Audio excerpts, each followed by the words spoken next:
स्कंद में 18,000 श्लोकों की बृहद संहिता श्री वेदव्यास जी ने तैयार की।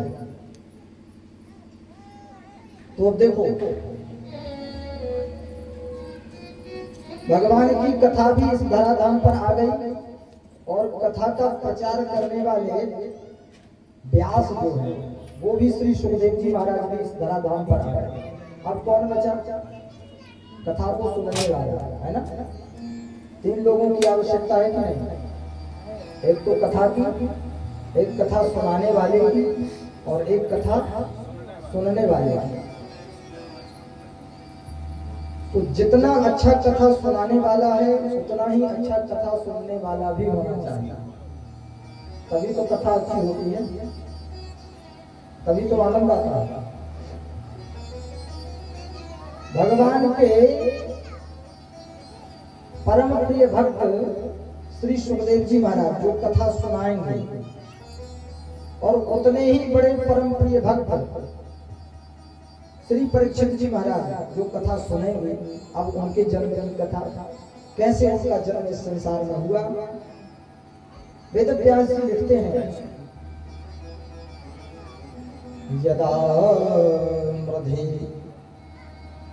यदा मृधे कौरव सृञ्जयाना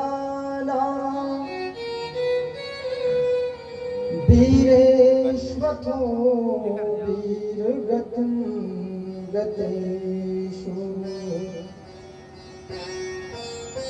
वृकोदरा विभ्रगदाभिमर्शो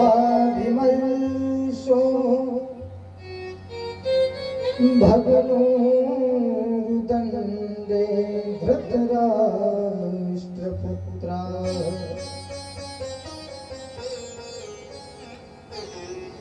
महाराज प्रकोदर भीम की गदा के प्रहार से धृतराष्ट्र पुत्र दुर्योधन की जंघा टूट गई है और वो एक जलाशय के पास बाहर पड़ा हुआ है और बहुत तकलीफ में कराह रहा है। द्रोणाचार्य जी के पुत्र अश्वत्थामा जी महाराज अपने मित्र की इस दुर्दशा को देख करके बहुत दुखी होते हैं और कहते हैं, मित्रता की सार्थकता तब है जब मैं अपने प्राणों की भी आहुति देकर के अपने मित्र की रक्षा करा। बताओ मैं तुम्हारे लिए क्या कर सकता हूं? दुर्योधन ने कहा कि मित्र मैं तो केवल यही चाहता हूं कि हम 100 भाई थे। कितने? 100। मेरे 99 भाई मारे जा चुके हैं और मैं भी मरणासन स्थिति में पड़ा हुआ हूं। कब तक जीवित रहूं कोई पता नहीं। दुख इस बात का है कि हम 100 भाई थे, 100 के 100 मारे जाएंगे और वो 5 थे, उनमें से एक भी कम नहीं हुआ।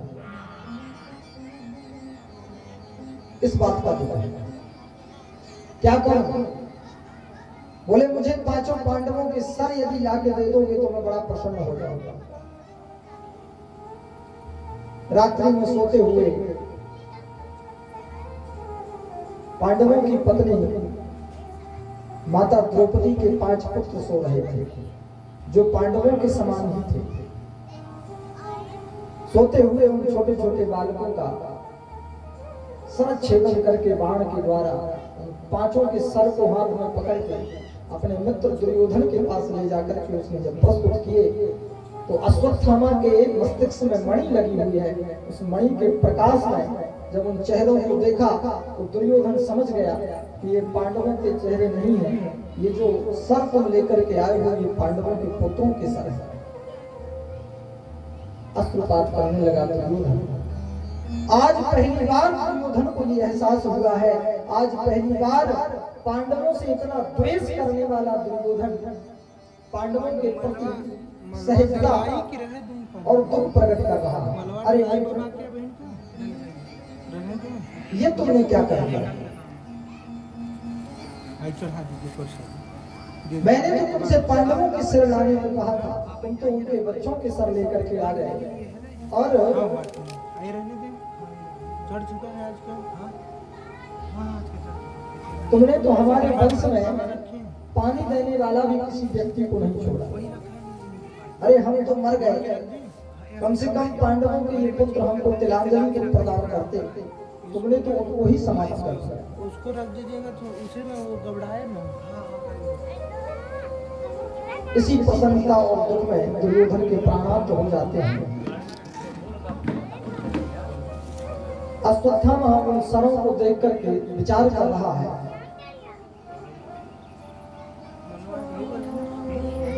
कि दुर्योधन के कहने पर मैंने ये भूल तो कर दी, अब इसका दंड मुझे भुगतना पड़ेगा। प्रातः काल होते ही जब अर्जुन को पता चलेगा तो वो मुझे जीवित नहीं छोड़ेगा। इस भय के कारण, देखो भय कब होता है इंसान का, डर कब लगता है? जब हम कोई गलत काम करते हैं, है ना? जब हम गलत काम करेंगे तभी हमको डर लगेगा।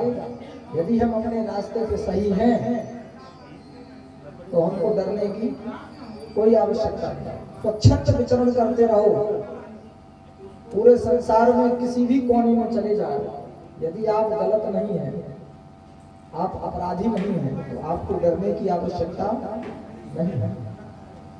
अश्वत्थामा भाग रहा है, क्यों? क्योंकि वो अपराधी है, उसको डर है। इधर प्रातः काल जैसे ही हुआ, रात्रि में अपने बालकों को सुलाकर के जो माँ अपने कक्ष में सो रही थी, प्रातः काल होकर के जब उसने देखा कि मेरे 5 बेटों के बच्चों के सर कटे पड़े हुए,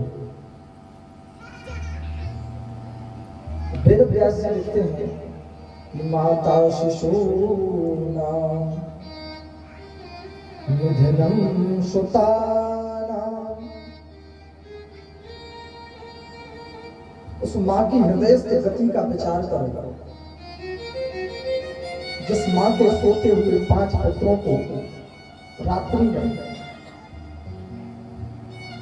न जाने कौन उनके सरों को काट करके ले गया।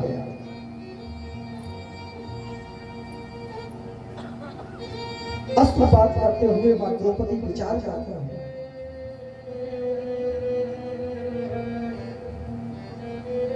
अगर मुझे ये पता होता कि मेरे द्वारा कहे हुए कुछ शब्दों के कारण मेरे 5 पुत्रों की मृत्यु हो जाएगी, तो शायद मैं कभी उन शब्दों को न कहता। सज्जनों, ये सत्यता है कि शरीर से आप जैसा कर्म करेंगे आपको वैसा ही फल प्राप्त होगा।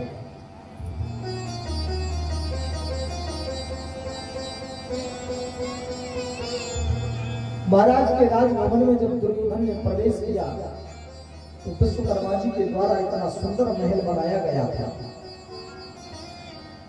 कि जहां पर जल भरा होता था वहां पर जमीन दिखलाई पड़ती थी, और जहां जमीन होती थी वहां ऐसे लगता था जैसे जल भरा होता तालाब। इस विधान से वो घर बना हुआ था। दुर्योधन लड़खड़ाते हुए जमीन समझ के जब आगे बढ़ा तो एक जल कुंड में जाके गिर गया। ऊपर बैठी हुई द्रौपदी ने हंसते हुए दुर्योधन को देखकर के कहा कि अंधे की संतान भी अंधी ही होती है।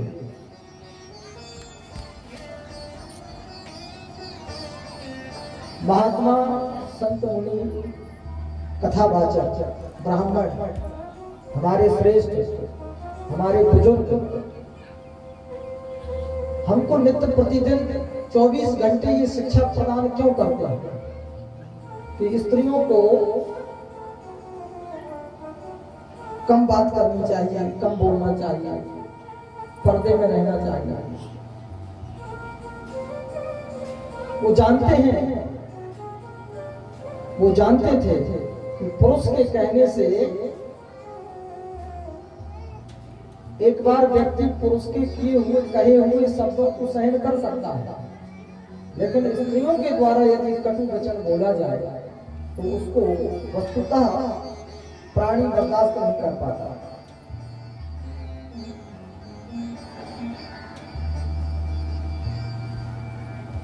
माताओं की सुंदरता इसमें है कि वो अपने बच्चों को, संतान को सुंदर संस्कार दें और अच्छा स्वादिष्ट भोजन बनाकर के खवाएं, अपने पति की सेवा करें। एक ही धर्म एक व्रत नैमा, काय वचन मन पति पद प्रेमा।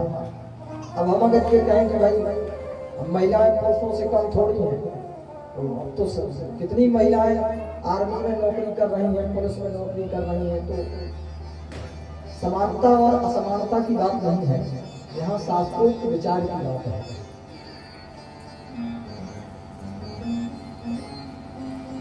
आजकल सोशल मीडिया का जमाना है, सब लोग लगभग जानते हैं तमाम प्रकार की बातें। कुछ लोग आत्मसात कर लेते हैं, कुछ लोग उसमें बहस करना शुरू कर देते हैं।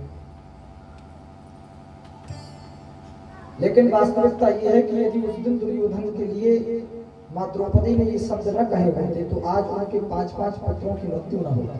इतना बड़ा लाखों माताएं जिनकी कोख उजड़ गई, लाखों स्त्रियां जिनकी मांग का सिंदूर चला गया, क्या आवश्यकता थी उसकी, क्या जरूरत थी उस महाभारत की? लेकिन वो हुआ क्यों? क्योंकि द्रौपदी ने केवल इतना कह दिया। क्या आवश्यकता थी?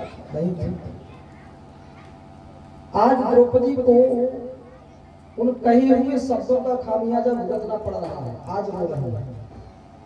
अर्जुन को पता चला, आए बहुत धनुष बनाया। मैं अपने गांडी की शपथ लेकर के कहता हूँ, जिसने भी ये कृत्य किया है उसको मृत्यु दंड दूंगा, अन्यथा मैं स्वयं अपने शरीर को अग्नि में जला दूंगा। तमाम प्रकार से भीम ने भी समझाया। भगवान श्री कृष्ण आए। जिस बाण से उन सरों को काटा गया था उस बाण को पहचान लिया गया और अश्वत्थामा को पकड़ने के लिए अर्जुन भगवान के साथ बैठ कर के रथ में पहुंचे। बहुत दूर दौड़ने के बाद अश्वत्थामा को पकड़ा गया, पकड़ के लेके आए। अब मारने के लिए भीम अलग अपना गदा लेकर तैयार है। अर्जुन अपना धनुष बाण चढ़ाए हुए हैं, इसको मार डालूंगा, छोड़ूंगा नहीं। पांडवों के घर में एक धर्मराज है जिनका नाम युधिष्ठिर है, सबसे बड़े भाई हैं। वो कहते हैं कि इसको मारो मत। और कुछ देर पहले जो द्रौपदी रो रही थी, अब वही द्रौपदी स्वयं भी मना करते हैं कि किसी ब्राह्मण बालक को मारने से क्या लाभ मिलेगा।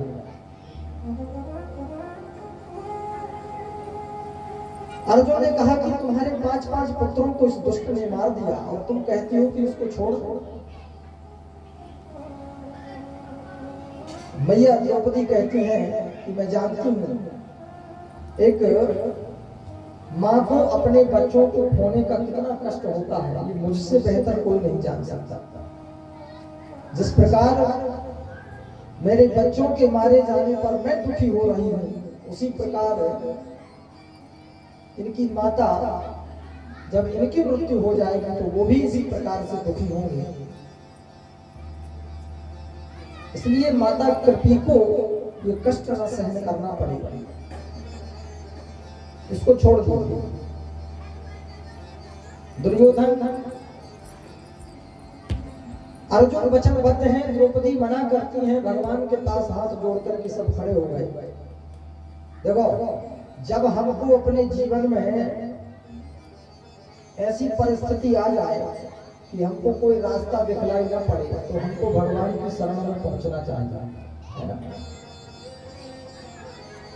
किसी संत की शरण में पहुंचना चाहिए, किसी ब्राह्मण की शरण में पहुंचना चाहिए और उससे हमको अपने जीवन के आगे के मार्ग को प्रशस्त करने का रास्ता पूछना चाहिए कि हम किस रास्ते पे जाएं। जब किसी को समझ में नहीं आई तो सब मिलकर के भगवान कृष्ण के पास पहुंचे। भगवान ने कहा, देखो भाई, शास्त्र तो ये कहता है कि ब्रह्म बंधुर्नहन्तव्य आततायि बधारणः। हमारे शास्त्र के अनुसार यदि देखा जाए तो शास्त्र कहता है कि ब्राह्मण को कभी मारना नहीं चाहिए। ब्राह्मण केवल जाति से ब्राह्मण हो, कर्म से कैसा भाव है।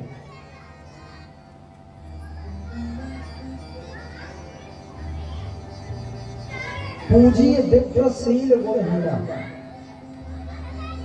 शील का मतलब यदि उसका स्वभाव भी खराब है तब भी ब्राह्मण पूजनीय है, ब्राह्मण की पूजा करनी चाहिए, उसका सम्मान करना चाहिए।